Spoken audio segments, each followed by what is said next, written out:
ഇത് നിങ്ങളെ വീട്ടിൽ കൊണ്ടുവരുന്ന ഒരു നിറ കുറ്റിക്ക് വെയിറ്റ് എത്രയാണ്? നിങ്ങൾ അവിടെ കൊണ്ടുവരുന്ന നിങ്ങളെ വീട്ടിൽ കൊണ്ടുവരുന്ന കുറ്റിയിൽ 14.2 കിലോ എന്താണ് ഗ്യാസ് അതിന്റെ അകത്ത് കാണും. ആ ലിക്വിഡ് ഫോമിൽ LPG ഗ്യാസ് അതിന്റെ അകത്ത് കാണും. ഓക്കെ, അതിനോടൊപ്പം ഈ സിലിണ്ടറിന്റെ വെയിറ്റ് കേട്ടോ, സിലിണ്ടറിന്റെ വെയിറ്റ് എത്രയാണ്? 15.9. ഇത് രണ്ടും കൂടെ കൂട്ടി 30.1 കിലോ ആണ് ഈ സിലിണ്ടർ നിങ്ങളെ വീട്ടിൽ വരാൻ നേരത്ത് ഉണ്ടാവുന്നത്. അതായത് ഈ സിലിണ്ടർ ചിലപ്പോൾ സിലിണ്ടറിന്റെ വെയിറ്റ് ഒക്കെ മാറിയിട്ടുണ്ടാവും, അത് ഇവിടെ എഴുതിയിട്ടുണ്ടാവും കേട്ടോ. അത് രണ്ടും കൂടെ കൂട്ടി നിങ്ങളുടെ സ്റ്റെപ്പിന്റെ അവിടെ വരാൻ നേരത്ത് നിങ്ങൾ ഇത് തൂക്കി നോക്കിയിട്ട് വേണം അകത്ത് കയറ്റാൻ. നിങ്ങൾ തൂക്കി നോക്കുന്നുണ്ടോ? ഇല്ല. അപ്പൊ അവര് പറ്റിച്ചു കഴിഞ്ഞാൽ നിങ്ങൾ എങ്ങനെ അറിയാൻ പറ്റും? അതിൽ നിന്ന് 1-2 കിലോ അതിൽ നിന്ന് മാറ്റി കഴിഞ്ഞാൽ എങ്ങനെ അറിയാൻ പറ്റും? അറിയാൻ പറ്റൂല. അത് തൂക്കി നോക്കണം. അവര് തൂക്കാനുള്ള ഒരു ത്രാസുമായിട്ടാണ് അവിടെ വരാനുള്ള. അത് നിയമത്തിലുള്ളതാണ്. തൂക്കി കാണിക്കണമെന്നുണ്ട്. അവര് വേയിങ് മെഷീനുമായിട്ടാണ് വരാനുള്ള. അതിനോടൊപ്പം തന്നെ ഇതിൽ സീൽ ചെയ്തിട്ടുണ്ടോ എന്ന് നോക്കണം. സീൽ ഇളവിയതാണെങ്കിൽ എടുക്കാൻ പാടില്ല കേട്ടോ. സീൽ ചെയ്തിട്ടുണ്ടോ എന്ന് അത് നോക്കണം. അതേപോലെ തന്നെ ഈ ആളുണ്ടല്ലോ, ആള് വരാൻ നേരത്ത് അയാളുടെ അടുത്ത് പറയണം അകത്ത് കൊണ്ടുപോയി, ആ ഏജന്റിന്റെ അടുത്ത് പറയണം അകത്ത് കൊണ്ടുപോയി അതിന് എന്ത് ചെയ്യണമെന്ന് പറയുമ്പോൾ കണക്ട് ചെയ്ത് ലീക്ക് ഉണ്ടോ എന്ന് നോക്കണം. എന്നിട്ടാണ് ആളിനെ വിടാനുള്ളത്. ഇത്രയും ചെയ്യുന്നുണ്ടോ? ഇല്ല. എല്ലാ ഗ്യാസ് കമ്പനിയും ഇതേപോലെ അവയർനെസ് വെച്ചിട്ടുണ്ട്. നിങ്ങൾ അത് ചെയ്യാനുള്ളതാണ്. അങ്ങനെയൊക്കെയാണ് നമ്മളെ വീട്ടിലുള്ള അപകടങ്ങൾ ഒഴിവാക്കാൻ പറ്റുന്നത്. ഇതിനോടൊപ്പം കണ്ടോ, ഇവിടെ കണ്ടായിരുന്നോ ഒരു B29 എന്ന് പറഞ്ഞൊരു സംഭവം കൊടുത്തിട്ടുണ്ട്. കണ്ടോ, ഇതേപോലെ എല്ലാ സിലിണ്ടറിലും കാണും. അതെന്താണെന്ന് അറിയാമോ? അതായത് എക്സ്പയറിംഗ് ഡേറ്റ് ആണ്. അതായത് ഈ സിലിണ്ടറിന്റെ എക്സ്പയറിംഗ് ഡേറ്റ് ആണ്. 2029 ഈ സിലിണ്ടർ എക്സ്പയർ ആവും. നിങ്ങളെ വീട്ടിൽ ഇരിക്കുന്ന സിലിണ്ടറിന്റെ എക്സ്പയറിംഗ് ഡേറ്റ് അറിയാമോ? ഇതിപ്പം A25 എന്ന് പറഞ്ഞു കഴിഞ്ഞാൽ മാർച്ച് മാസം 2025 ഇതിന്റെ ഈ സിലിണ്ടറിന്റെ കാലാവധി തീർന്നു. അത് കഴിഞ്ഞ് നിങ്ങളെ വീട്ടിൽ ഇരിക്കുന്ന ഈ സാധനം എന്ന് പറഞ്ഞാൽ എപ്പോഴും വേണോ പൊട്ടിത്തെറിക്കാൻ. ഇത് B29 എന്ന് പറഞ്ഞാൽ ഓരോ ക്വാർട്ടറായിട്ട് തിരിച്ചിട്ടുണ്ട്. അതായത് A എന്ന് പറഞ്ഞു കഴിഞ്ഞാൽ ജനുവരി, ഫെബ്രുവരി, മാർച്ച്.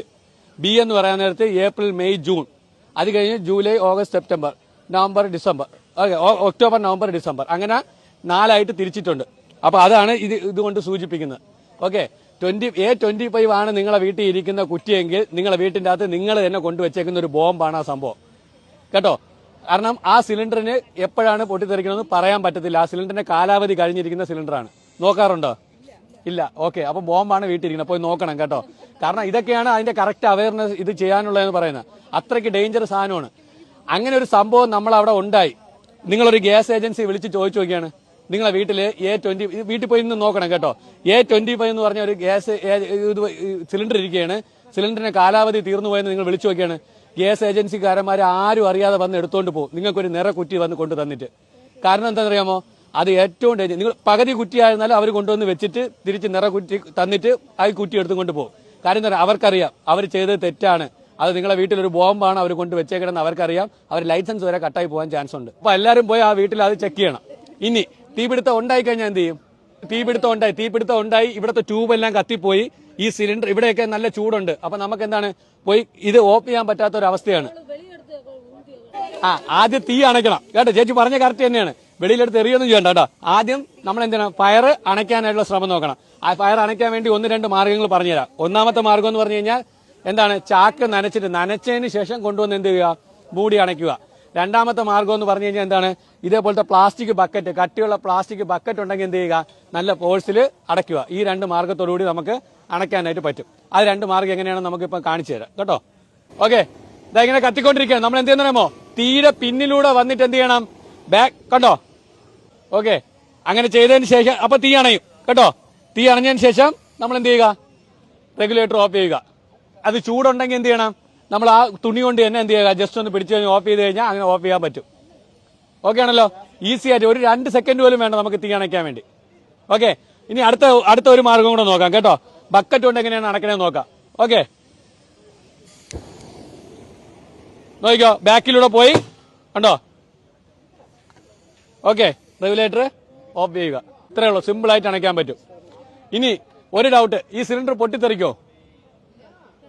പൊട്ടിത്തെറിക്കും. എങ്ങനെയാണ് പൊട്ടിത്തെറിക്കണേന്ന് അറിയാമോ? ഒരു കാരണവശാലും തീ അകത്തോട്ട് പോയി പൊട്ടിത്തെറിക്കത്തില്ല.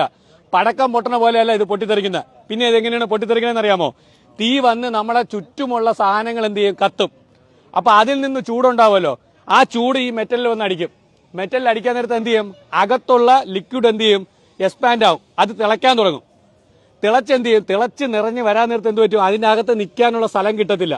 അങ്ങനെയാണ് പൊട്ടിത്തെറിക്കുന്നത്. അപ്പൊ നമുക്ക് അത്രയും സമയം കിട്ടും. ഓക്കെ. നമ്മൾ വീട്ടിൽ അരി തിളപ്പിക്കൂലേ, അരി തിളച്ചെന്ന് എങ്ങനെ അറിയാൻ പറ്റും? അടപ്പ് തെറിച്ചു പോകും. അതേപോലെ തന്നെയാണ്. ഓക്കെ. അപ്പൊ തീ കത്തി ഉടനെ എടുത്തിയാടി ഓടരുത് കേട്ടോ.